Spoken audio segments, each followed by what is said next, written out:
Hello everyone. तो आज का चैप्टर क्यूरियोसिटी क्लास 8 के एनसीईआरटी से ली गई है। ये चैप्टर नंबर 2 है, that is the invisible living world beyond our naked eyes. इसे हम दो पार्ट में जानेंगे, जिसमें पहला पार्ट होगा सेल, उसके टाइप्स, उसके कंपोनेंट्स, और नेक्स्ट पार्ट में होगा कि माइक्रो ऑर्गेनिजम्स क्या होते हैं, किस टाइप के होते हैं, क्या वो बेनिफिशियल है या हार्मफुल है। तो बिना देरी के let's start the chapter, that is the invisible living world beyond our naked eyes. तो सबसे पहला आता है लेंस। तो लेंस क्या होता है? तो लेंस जिसका शेप लेंटिल सीड जैसा है, दैट इज मसूर की दाल की तरह। The piece of glass thick in the middle and thin at the edges, यानी कि मिडिल में, बीच में ये थिक है और एज यानी किनारे की ओर थिन है। ये धीरे धीरे become more improved and more powerful with time. इसमें इम्प्रूवमेंट लाया गया और मोर पावरफुल ये हमें दिखने लगे। It helps to see beyond our naked eyes. ये हमें हेल्प करते हैं उन टाइनी क्रीचर्स को देखने के लिए जो जिन्हें हम अपने आंखों से, नग्न आंखों से नहीं देख सकते।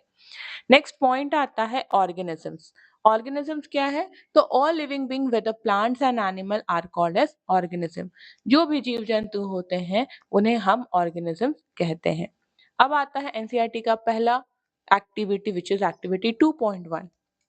ये इसमें क्या किया गया है कि जब राउंड बॉटम फ्लास्क को लिया गया, उसे पानी से भर के उसके ऊपर कॉर्क लगाया गया और उसे ओपन बुक के ऊपर रख दिया गया।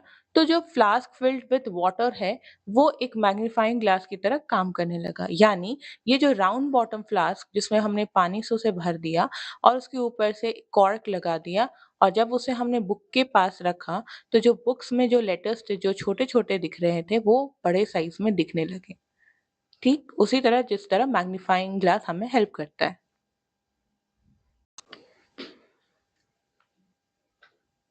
अब आते हैं हु डिस्कवर द सेल। तो डेड सेल की जो खोज की थी वो थे रॉबर्ट हुक, साइंटिस्ट। ये साइंटिस्ट के पास जो माइक्रोस्कोप था, वो थिंग्स को 200 to 300 times bigger than what one could see with the unaided eyes. जो हम अपनी आंखों से नहीं देख सकते थे, उन थिंग्स को वो 200 से 300 गुना बड़ा कर देता था। ये डायग्राम है रॉबर्ट हुक के माइक्रोस्कोप का। नेक्स्ट आता है पॉइंट कि माइक्रोग्राफिया, जो कि बुक जो कि पब्लिश की गई थी अराउंड इन 1665 रॉबर्ट हुक के द्वारा, और ये बहुत ही केयरफुल ऑब्जर्वर और स्किल्ड आर्टिस्ट थे। नेक्स्ट पॉइंट आता है कि कौन सा सेल उन्होंने लिया था। तो उन्होंने एक थिन स्लाइस ऑफ कॉर्क लिया था। तो उन्होंने क्या पाया कि ये जो थिन स्लाइस ऑफ कॉर्क है, वो स्मॉल स्मॉल एम्प्टी स्पेसेस से मिलके बने हैं, और ये जो कंपार्टमेंट्स हैं वो मधुमक्खी के छत्ते की तरह दिखती है। और ये जो स्मॉल स्पेसेस है, उन्होंने उसका टर्म क्या दिया? सेल दिया, जैसे कि हम यहाँ पे भी देख सकते हैं, लाइक दिस। अब आते हैं नेक्स्ट पॉइंट पे हम। तो नेक्स्ट पॉइंट आता है कि लिविंग सेल की खोज किसने की। तो लिविंग सेल की जो खोज की थी, उन साइंटिस्ट का नाम है एंटोनी वॉन ल्यूवेनहॉक। ये एक डच साइंटिस्ट थे और 1660 के दौरान इन्होंने इसे पाया था। इस इनको फादर ऑफ माइक्रोबायोलॉजी भी बोला जाता है। इनके पास जो माइक्रोस्कोप थी, उनमें बेटर लेंसेस थे।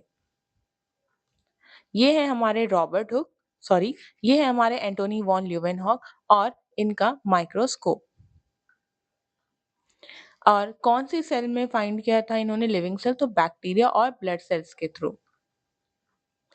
अब आता है कि सेल क्या होता है। तो all living beings are made up of cells. जितने भी लिविंग ऑर्गेनिजम्स हैं, वो सेल से मिलके बने हुए हैं।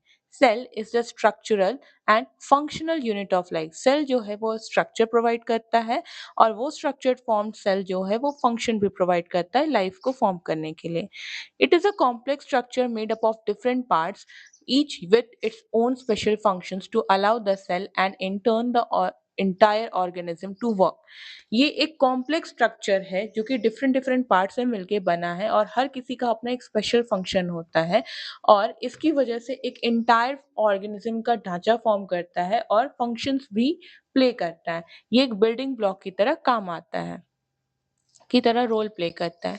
अब आते हैं प्लांट सेल और एनिमल सेल, तो दोनों की एक्टिविटी दी गई है। तो सबसे पहली प्लांट सेल जो एक्टिविटी 2.2। अब इसमें क्या करना है कि हमें वर्टिकली पीसेस ऑफ अनियन को लेना है, वर्टिकल पीसेस ऑफ अनियन को लेना है और उसके बाद उनका जो thin transparent layer from its inner surface से उनका एक ट्रांसपेरेंट लेयर को पुल करना है with the help of forceps. अब इस जो पील है इसे हमें पेट्री डिश में रखना है और फ्यू ड्रॉप्स ऑफ सैफ्रनिन जो कि एक रेड कलर स्टेन होता है वो ऐड करना है। ये जो स्टेन होता है वो कलर करने में मदद करता है सब्सटेंस को, ताकि हम उसे माइक्रोस्कोप में क्लियरली देख सकें। तो ये जो सैफ्रनिन ड्रॉप्स में उन्हें 30 सेकेंड के लिए रखना है, जिससे पिंकिश कलर का स्टेन उनके पील पे आ जाएगा और फिर पील को हमको ट्रांसफर करना है water containing petri dish bye thin brush, ताकि जो एक्स्ट्रा स्टेन है वो हट सके। फिर ये जो स्टेन्ड अनियन पील है उसे हम ग्लास स्लाइड्स पे रखेंगे। ग्लास स्लाइड पे रखने के बाद हम उस पे ग्लिसरीन को डालेंगे। ग्लिसरीन का क्या रोल है? ये प्रिवेंट करता है ड्राइंग, सूखने से पील को, सेल को बचाता है और improve clarity for better visualisation of cell. अच्छे से हम सेल को देख सके, बेटर विजुअलाइजेशन हो और क्लैरिटी हो, इसलिए हमें ग्लिसरीन को ऐड करना चाहिए। नेक्स्ट आता है कि cover slip is placed over the peel using the needle such that no air bubble gets trapped carefully। इसके बाद हमें कवर स्लिप्स को लगाना है और ऐसे रखना है ताकि वहां पे कोई भी एयर बबल्स का फॉर्मेशन नहीं हो या फिर एयर बबल्स प्रेजेंट नहीं हो, ताकि कोई भी एरर हमारे स्लाइड्स में ना शो हो। जितने भी एक्स्ट्रा ग्लिसरीन है उसे हम धीरे-धीरे जेंटली हम किनारे से यानी एजेस से हम निकाल देंगे, रिमूव कर देंगे with the help of blotting paper. Blotting paper एक तरह का पेपर है जो कि लिक्विड थिंग्स को अब्सॉर्ब करता है और एक्स्ट्रा चीज़ों को हटा देता है। इसके बाद हम उसे माइक्रोस्कोप या फोर्स्कोप में ऑब्जर्व करेंगे। तो ये पिक्चर शो करता है कि हम कैसे इस एक्टिविटी को करेंगे। तो सबसे पहले हम अनियन पील को लेंगे, अनियन पील को हम पेट्री डिश में डालेंगे और पेट्री डिश में 1 ड्रॉप ऑफ सैफ्रनिन डालेंगे। इससे जो अनियन पील है वो कलर्ड हो जाएगा पिंकिश फॉर्म में। फिर उसे निकाल के वाटर में डालेंगे ताकि आपका जितना भी एक्स्ट्रा स्टेन है वो रिमूव हो जाए। उसके बाद हम उसे निकाल के ग्लास स्लाइड में डालेंगे और ग्लास स्लाइड में हम ग्लिसरीन को डालेंगे ताकि सेल जो है वो ड्राई ना हो और दूसरा हम उसे प्रॉपर और बेटर वे में हम उसे देख सकें। उसके बाद हम नीडल के थ्रू कवर स्लिप्स को लगाएँगे ग्लास स्लाइड के ऊपर जो कि हमारा पील कैरी कर रहा है और उसे 45 डिग्री के एंगल में से ऐसे कवर करते हुए कवर स्लिप को चढ़ाएँगे। उसके बाद हम उसे माइक्रोस्कोप में देखेंगे। तो जब माइक्रोस्कोप में हम स्ट्रक्चर देखेंगे तो ये कुछ इस तरह का स्ट्रक्चर आएगा, जो कि आपका यहाँ पे दिया हुआ है। पहला जो कि ब्रिक की तरह, जैसे हम घर बनाते समय ईंटों को देखते हैं कि एक के ऊपर एक ब्लॉक्स के फॉर्म में प्रेज़ेंट होता है, ठीक यहाँ पे भी कुछ इसी तरह का स्ट्रक्चर हम पाएँगे और यहाँ पे कुछ-कुछ राउंड-राउंड स्ट्रक्चर भी पाएँगे, कुछ अपर में कुछ और लेयर है और यहाँ पे भी कुछ इस तरह का अंदर में भी कुछ और चीज़ें प्रेज़ेंट हैं। तो इन सब के बारे में हम थोड़ी देर में जानेंगे कि ये सब क्या है।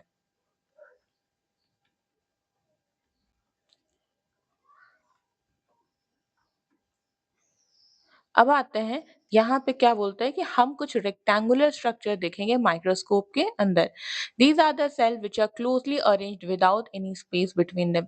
और वो क्या है? तो ये सेल्स हैं जो कि एक दूसरे के साथ क्लोजली अटैच्ड हैं, उनके बीच में कोई स्पेस नहीं होता। ठीक है? अब आते हैं नेक्स्ट पॉइंट पे कि एनिमल सेल्स की एक्टिविटी हम कैसे देखेंगे और हम उस सेल्स को किस तरह से देख सकते हैं। तो एक्टिविटी 2.3 बोलता है कि सबसे पहले हमें अपने माउथ को क्लीन वाटर से वॉश करना है, राइंस करना है। उसके बाद हल्की सी कुरेद करनी है इनसाइड द चिक और बहुत ही शार्प नहीं करना है और उसे नुकसान नहीं पहुँचाना है, हल्की सी कुरेद करना है।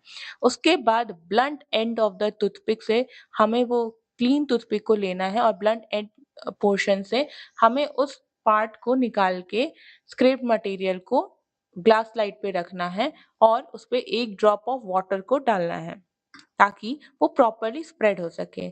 उसके बाद हम लोग मिथिलीन ब्लू को डालेंगे। मिथिलीन ब्लू जो है वो भी एक स्टेन है जो कि ब्लू कलर का कलर स्टेन प्रोवाइड करता है ओवर द ग्लास स्लाइड। अब हम 1 ड्रॉप ऑफ ग्लिसरीन को डालेंगे। ग्लिसरीन क्यों डालेंगे? 1 मिनट के बाद हम ग्लिसरीन क्यों डाल रहे हैं? ताकि जो सेल है वो ड्राई ना हो, ठीक है? उसके बाद हम उसे carefully place a cover slip on the material. हम properly और ध्यान से cover slip को चढ़ा देंगे।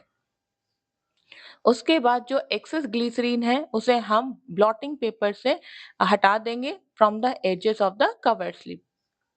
अब आते हैं तो कुछ इस तरह का स्ट्रक्चर पाया जाएगा, कुछ यहाँ पे इस तरह का पॉलीगोनल शेप आपको मिलेगा जिसके अंदर में एक डॉट सा स्ट्रक्चर पाया जाएगा और कुछ इस तरह का स्ट्रक्चर है। तो हम इन तीनों के बारे में जानेंगे कि ये क्या है और इसका क्या रोल है। तो सबसे पहले हम जानते हैं कि प्लांट सेल्स में क्या-क्या पाए गए। तो प्लांट सेल में सबसे पहला पोर्शन जो है वो है सेल वॉल, जो कि आउटर लेयर में है। उसके जस्ट नीचे में एक लेयर पाया जाता है जिसको बोलते हैं सेल मेम्ब्रेन, और ये डॉट सा स्ट्रक्चर जो पाया गया उसको बोलते हैं न्यूक्लियस। इनसाइड में जो न्यूक्लियस सेल मेम्ब्रेन के अंदर में जो प्रेजेंट है, अराउंड प्रेजेंट है, उसे हम साइटोप्लाज्म बोलते हैं। ठीक, एनिमल सेल में भी जब हम यहाँ पे आएंगे तो यहाँ पे देखेंगे कि एक आउटर लेयर जो है वो सेल मेम्ब्रेन का बना हुआ है।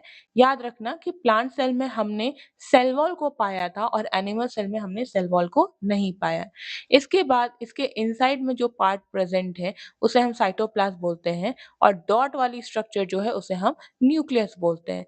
तो ये सारे सेल के अंदर यानी उसके कंपोनेंट्स होते हैं। तो चलो फिर हम जानते हैं कि what are the component of cell.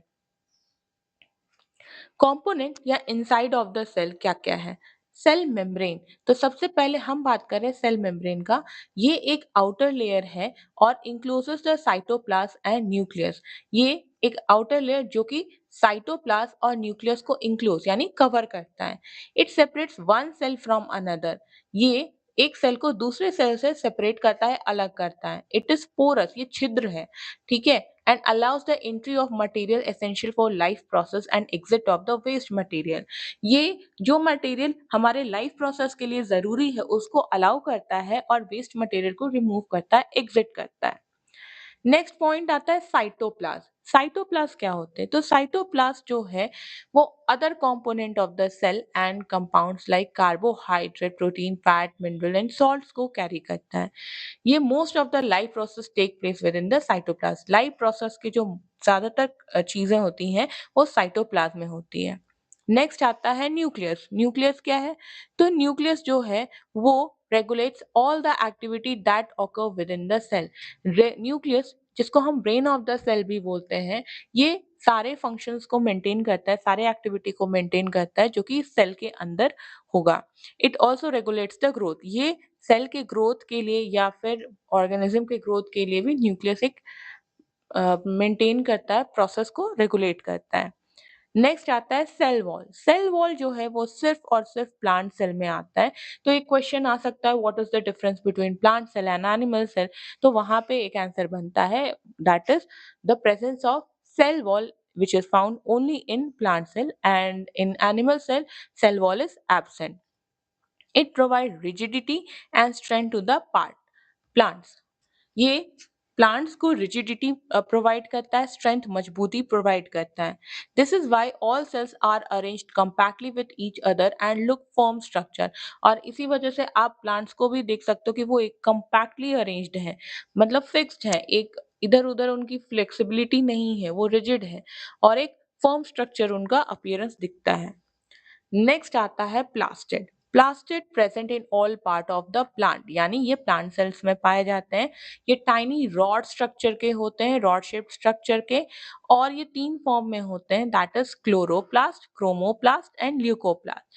Chloroplast green part of the plant में पाया जाता है, ठीक है, ये ग्रीन पार्ट ऑफ प्लांट का पाया जाता है। Which contain chlorophyll which makes them green and helps them to in photosynthesis. ये क्या कैरी करता है? तो ये क्लोरोफिल कैरी करता है। क्लोरोफिल क्या काम करता है? तो ये ग्रीन कलर प्रोवाइड करता है जो कि फोटोसिंथेसिस में मदद करता है, that they will be found in green part of the plant. यानी अगर आप प्लांट को देखोगे, ठीक है, तो प्लांट के जो भी ग्रीन पार्ट होते हैं, जो भी ग्रीन वाले पोर्शन आएंगे, यानी जैसे कि लीफ, तो लीफ के पास आपका आता है क्लोरोप्लास्ट, ठीक है, और ये जो क्लोरोप्लास्ट होता है इसके पास होता है क्लोरोफिल। क्लोरोफिल एक पिगमेंट है जो कि ग्रीन कलर प्रोवाइड करता है, और ये जो ग्रीन कलर है ये आपका फोटोसिंथेसिस में मदद करता है। फोटोसिंथेसिस का मतलब the formation of food of plant. ये फूड का फॉर्मेशन करता है, किसका? प्लांट्स में। ठीक है? तो अब आता है क्रोमोप्लास्ट, ल्यूकोप्लास्ट क्या है? ये दोनों ही आपका non green part of the plant में पाए जाते हैं और ये सब्सटेंस के स्टोरेज में हेल्प करते हैं। नेक्स्ट पॉइंट आता है कि वैक्यूल क्या होते हैं। वैक्यूल प्लांट्स में क्या होते हैं कि ये लार्ज साइज के होते हैं और एम्प्टी होते हैं, ठीक है। ये लार्ज एम्प्टी लुकिंग स्पेस होते हैं। इनका फंक्शन क्या होता है? तो वैक्यूल का function, it helps plants to store substance. Plant में सब्सटेंस को स्टोर करने में मदद करता है, get rid of waste material को रिमूव करने में मदद करता है, maintain the shape of the cell, cell के शेप को मेंटेन करने में मदद करता है, and give strength and support to the plant. Plant को ये स्ट्रेंथ एंड सपोर्ट प्रोवाइड करता है। वहीं इन एनिमल्स में क्या होता है? यूजुअली नॉट प्रेजेंट, यानी ये एब्सेंट होते हैं, और अगर वो प्रेजेंट भी हैं तो वो बहुत ही छोटे होते हैं, ठीक है, छोटे साइज के होते हैं। तो पहला जो डिफरेंस अगर हम प्लांट और एनिमल का देखें, तो प्लांट में हमारा सेल वॉल पाया जाता है, ठीक है। वहीं एनिमल सेल में ये नहीं पाया जाता है, एनिमल सेल्स में ये एब्सेंट होते हैं। दूसरा अगर बोला जाए कि वैक्यूल, तो वैक्यूल प्लांट सेल्स में होते हैं, लार्ज साइज के होते हैं, ठीक है। लेकिन वही एनिमल सेल्स में या तो वो बहुत ही स्मॉल होंगे या तो वो एब्सेंट होंगे। चलो फिर नेक्स्ट पॉइंट पे आते हैं। These small vacuole store certain substance dissolved in water. ये जो छोटे वैक्यूल्स जो होते हैं एनिमल सेल्स में, वो कुछ सब्सटेंस को रखते हैं जो कि पानी के साथ डिसॉल्व होता है। अब आता है डायग्राम। ये डायग्राम हमारे एनसीईआरटी क्यूरियोसिटी में दिया हुआ है। तो ये डिनोट करता है क्या है, कौन सा पार्ट है, चलो जानते हैं। तो सबसे पहले जो आउटर लेयर है, ये सेल वॉल है, और याद रखना जो ए है वो एनिमल सेल है, बी जो है वो है प्लांट सेल। तो प्लांट सेल में सिर्फ सेल वॉल पाया जाता है। इसके बाद सेल मेम्ब्रेन दोनों में पाया जाता है, न्यूक्लियस दोनों में पाया जाता है, chloroplast only in plant cell, ठीक है, ये प्लांट सेल में ही पाए जाएंगे। साइटोप्लाज्म दोनों में पाया जाता है, वैक्यूल दोनों में नहीं पाया जाता, सिर्फ प्लांट सेल में पाया जाता है। और अगर यहाँ पाया भी जाएगा तो बहुत ही वेरी स्मॉल होता है, ठीक है, बहुत छोटे होते हैं। इसके बाद होता है माइटोकॉन्ड्रिया। माइटोकॉन्ड्रिया जो होते हैं power house of the cell होते हैं, ये एनर्जी प्रोवाइड करते हैं, ठीक है, जिसको हम हायर क्लासेस में जानेंगे, ठीक है। तो अब आता है variation in shape and structure of the cell. क्या सेल एक ही शेप के होते हैं? The answer is no, they are of multiple shapes. Some cells are round in shape, कुछ सेल्स जो होते हैं वो राउंड होते हैं, while others are long and thin, और कुछ जो होते हैं वो लॉन्ग होते हैं और थिन होते हैं। Number of cells also varies, मतलब जो सेल्स होते हैं उनके नंबर जो होते हैं वो डिफरेंट डिफरेंट होते हैं डिफरेंट ऑर्गेनिज्म में। अब एग्जांपल मसल सेल को देखो, तो मसल सेल का जो स्ट्रक्चर है वो कुछ स्पिंडल शेप्ड होते हैं, और वहीं पे नर्व सेल्स जो होते हैं वो लॉन्ग होते हैं और उनके पास ब्रांचेस होते हैं। देखो ये चीज है, उनके पास पार्ट्स में ब्रांचेस होते हैं, दैट इज ये जो आउटर वाला जो पोर्शन है ये है डेंड्राइट सेल, इनके पास ब्रांचेस है। अब आता है does the shape and structure of a cell relate to its function. जो सेल का जो शेप होता है, उसका जो स्ट्रक्चर होता है, क्या वो फंक्शन के साथ उसका कुछ रिलेशन है? तो the unique shape, size and structure of cell help them to carry out their specific function. इनका जो शेप होता है, साइज होता है या स्ट्रक्चर होता है, ये उनको सेल्स को हेल्प करता है प्रॉपर एक स्पेसिफिक फंक्शन को प्ले करने में, ठीक है। अब आता है how do cell help in performing various functions in the body. Cell कैसे डिफरेंट डिफरेंट फंक्शंस करता है और उसके क्या रोल होते हैं। तो सबसे पहला आता है इनर चीक सेल। इनर चीक सेल्स जो होता है वो हमारा थिन होता है और फ्लैट होता है, ठीक है। ये form a protective lining, protective lining एक फॉर्म करता है inner cell of the inner surface of the cheek. Inner surface of the cheek में जो इनर चीक सेल है वो थिन फ्लैट होता है और एक प्रोटेक्टिव लाइनिंग की तरह काम आता है। दूसरा होता है नर्व सेल, जिसको हम न्यूरॉन्स भी बोलते हैं। ये मैसेज कैरी करता है हमारे बॉडी में। हमारे बॉडी में जो ब्रेन को या हमारे पूरे बॉडी को कोई कुछ इंफॉर्मेशन मिलती है जिस पे वर्क करना है, जैसे कि हमारे टीचर ही हमें कुछ ऑर्डर करते हैं तो वो चीज़ करना है, तो वो हमारे बॉडी को कौन पहुंचाएगा वो मैसेज। तो ये काम करता है हमारा नर्व सेल। ये एक elongate and branched structure help them to reach different part of the body and pass on the message quickly. जैसा कि यहाँ पे हम देख सकते हैं, ये है नर्व सेल जिसको हम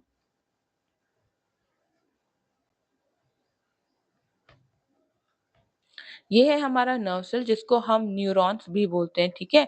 ये न्यूरॉन्स क्या करता है, जो भी इन्फॉर्मेशन होता है, वो अपने से कैरी करता है, दूसरे न्यूरॉन को लेके जाता है और फिर न्यूरॉन से न्यूरॉन फिर फर्दर ब्रेन के पास लेके जाता है। ब्रेन ये इन्फॉर्मेशन को कोड करता है, फिर इसके थ्रू जो री इन्फॉर्मेशन या जो अदर जो काम करना है, वो इन्फॉर्मेशन पास होता है एंड ये पास होता है किसको? To to the target part, ठीक है? टारगेट वाले पोर्शन पे जाके ये इन्फॉर्मेशन को ट्रांसफर कर देता है। थर्ड आता है प्लांट सेल। प्लांट सेल्स भी बहुत अलग-अलग शेप साइज़ के होते हैं। ये रेक्टेंगुलर भी हो सकता है, इलोंगेटेड लॉन्ग भी हो सकते हैं, ओवल शेप के भी फॉर्म हो सकते हैं या फिर ट्यूब फॉर्म में भी हो सकते हैं और कुछ some plant cell form long tubes. जो प्लांट सेल्स होते हैं वो लॉन्ग ट्यूब्स फॉर्म करते हैं that help to carry water throughout the plant. अब ये क्या काम करते हैं लॉन्ग ट्यूब्स? ये लॉन्ग ट्यूब्स जो हैं वो पानी को कैरी करने में हेल्प करते हैं ओवरऑल प्लांट्स में, जैसे कि जाइलम एंड फ्लोएम के पार्ट्स को बोल रहा है। नेक्स्ट आता है डाइजेस्टिव सिस्टम। डाइजेस्टिव सिस्टम में different parts of its is made up of different kind of cell. Digestive system भी डिफरेंट टाइप्स ऑफ सेल से मिलके बना है और उसका अलग-अलग पार्ट अलग-अलग सेल कैरी करता है। तो सबसे पहला आता है muscle in food pipe. Food pipe में जो मसल है उसका क्या रोल है? A group of muscle present in food pipe perform peristalsis. Group of cells present है जो कि पेरिस्टालसिस परफॉर्म करते हैं। तो what do you mean by peristalsis? It is a contraction and relaxation in a wave like pattern pushing the food down to the stomach. देखो food pipe कैसा होता है, कुछ पाइप लाइक स्ट्रक्चर होता है, ठीक है? जब खाना जहां पे भी आएगा, सपोज यहाँ पे खाना है तो ये पार्ट जो है वो आपका कॉन्ट्रैक्ट कर जाएगा, उसमें एक खिंचाव टाइप का होगा, ठीक है? और जैसे ही वो खाना नीचे की तरफ चल जाएगा तो ये जो पोर्शन जो कॉन्ट्रैक्ट है वो एक रिलैक्स फॉर्म में आ जाएगा और खाना जिस पोर्शन पे है वो पोर्शन कॉन्ट्रैक्ट हो जाएगा, यानी कि कुछ एक वेव जैसा पैटर्न फॉर्म करेगा। ठीक इस तरह जहाँ-जहाँ पे खाना है, वहाँ-वहाँ पे कॉन्ट्रैक्शन होगा और जहाँ-जहाँ से खाना निकल जाएगा वहाँ का पोर्शन रिलैक्स होते जाएगा। और ये कहाँ पे आपका खाना को लेके जाएगा? आपका खाना को वो स्टमक पे लेके जाएगा। This movement is possible as muscle cell are thin. ये मूवमेंट क्यों पॉसिबल है? क्योंकि मसल सेल थिन है, फ्लेक्सिबल है, स्पिंडल शेप का है, ठीक है? अगर ये आपका रिजिड होता तो खाना पास करने में बहुत डिफिकल्टी होती और यहाँ पे ये जो सेल है, मसल सेल, ये थिन और फ्लेक्सिबल जिसकी वजह से हम खाना को आराम से पेरिस्टोसिस के फॉर्म में स्टमक के पास ट्रांसफर कर देते हैं। अब जो मसल सेल जो है वो स्टमक में जो पाया जाता है वो चर्निंग ऑफ द फूड में मदद करता है। चर्निंग ऑफ फूड मतलब mix and break down of food into a small pieces. Other cells in the inner lining of the stomach produce digestive juices. जो कि स्टमक में जो सेल्स प्रेजेंट है वो डाइजेस्टिव जूस को सिक्रीट करते हैं, एसिड को सिक्रीट करते हैं जो कि खाना को तोड़ने में मदद करता है, ठीक है? All these cells work together to make digestion possible. ये सारे सेल्स जो हैं वो एक साथ काम करते हैं और डाइजेशन को पॉसिबल बनाते हैं। अच्छा, ये सिर्फ डाइजेशन के लिए ही काम नहीं आते, जितने भी ऑर्गन्स होते हैं उनको परफॉर्म करने के लिए cell is the basic requirement, ठीक है? अब आते हैं नेक्स्ट में कि level of organisation in the body of a living organism. Body में ऑर्गेनाइजेशन कैसे है, ठीक है? तो सबसे पहला आता है सेल। सेल एक basic structural and functional unit of life है। इसके बगैर ऑर्गेनिज्म का फॉर्मेशन इम्पॉसिबल है। Group of similar cells form tissue. जो सिमिलर सेल्स होते हैं वो टिश्यू को बनाते हैं। जैसे देखो यहाँ पे मसल सेल्स हैं और ये मसल सेल्स जो हैं या स्पिंडल शेप सेल्स जो हैं वो टुगेदर फॉर्म अ टिश्यू, ठीक है? टिश्यू को फॉर्म किया। अब ग्रुप ऑफ टिश्यू यानी ऑर्गेनाइजेशन ऑफ डिफरेंट टिश्यूज, बहुत तरह के टिश्यूज जो होंगे वो कंबाइन करके ऑर्गन को बनाते हैं, जैसे कि यहाँ पे स्टमक। इसके बाद ऑर्गेनाइजेशन ऑफ ऑर्गन्स। ऑर्गन्स के जो ऑर्गेनाइजेशन है, अरेंजमेंट है, ग्रुपिज्म है, ये ऑर्गन सिस्टम को बनाता है, जैसे कि डाइजेस्टिव का ऑर्गन सिस्टम को पूरा बनाया गया है। This is the GI tract. अब आता है ऑर्गेनिज्म। ऑर्गन सिस्टम के पूरे कॉम्बिनेशन को और पूरे एसोसिएशन को, पूरे ऑर्गेनाइजेशन से हमारा एक कंप्लीट लिविंग ऑर्गेनिज्म फॉर्म करता है। अब आते हैं कि सेल, ठीक है? सेल दो तरीके से पाए जा सकते हैं। एक होता है यूनिसेल्युलर, दूसरा होता है मल्टीसेल्युलर। तो यूनिसेल्युलर में कौन आते हैं? तो बायो की वर्ड्स में अक्सर बायो के वर्ड्स को ब्रेक करके देखना चाहिए, क्योंकि उनके अलग-अलग मीनिंग से एक सिंगल मीनिंग फॉर्म करता है, जो कि रिलेटेबल होता है। जैसे कि यूनि मतलब वन यानी सिंगल होता है, सेल्युलर का मतलब cell, single cell that is जो कि सेल एक सिंगल सेल है उसको हम यूनिसेल्युलर बोलते हैं। मल्टीसेल्युलर में मल्टी मतलब मेनी, सेल्युलर मतलब सेल।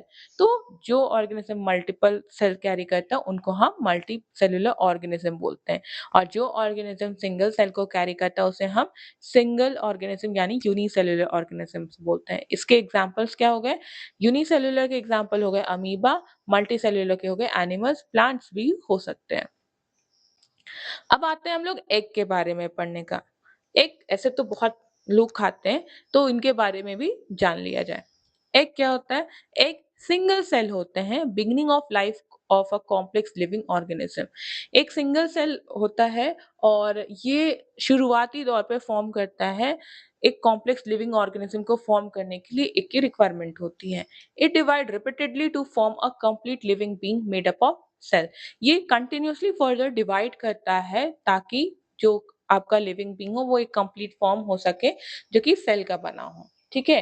अब एक सेल के पार्ट्स को देखते हैं। तो एक सेल में सबसे पहले येलोइश वाला जो पोर्शन आता है जिसको हम यॉल्क बोलते हैं, which is a yellow part. और ऑस्ट्रिच में ये एक सिंगल सेल होता है और ये एक लार्जेस्ट नोन सेल है लिविंग वर्ल्ड में, जो मेजर जिसका किया जाता है around 130 to 170 millimetre in diameter. ठीक है? इसके बाद जो आउटर मोस्ट पोर्शन होता है ये एक्स्ट्रा नॉन सेल्युलर यानी कि सेल मटेरियल से नहीं बना होता है। ये नॉन सेल्युलर मटेरियल होता है जो प्रोटेक्शन के लिए काम आता है। और व्हाइट लिक्विड जो कि अंदर में यॉल्क के बाहर अराउंड पाया जाता है, वो सेल को नरिश करता है, फूड प्रोवाइड करता है during its continued development. Development के टाइम इसे नरिश करता है। ठीक है? तो अभी के लिए हम इस पोर्शन पे ओवर करते हैं। नेक्स्ट जो पॉइंट आएगा microorganism, types of microorganism, roles of microorganism. So that's for all today. Thank you.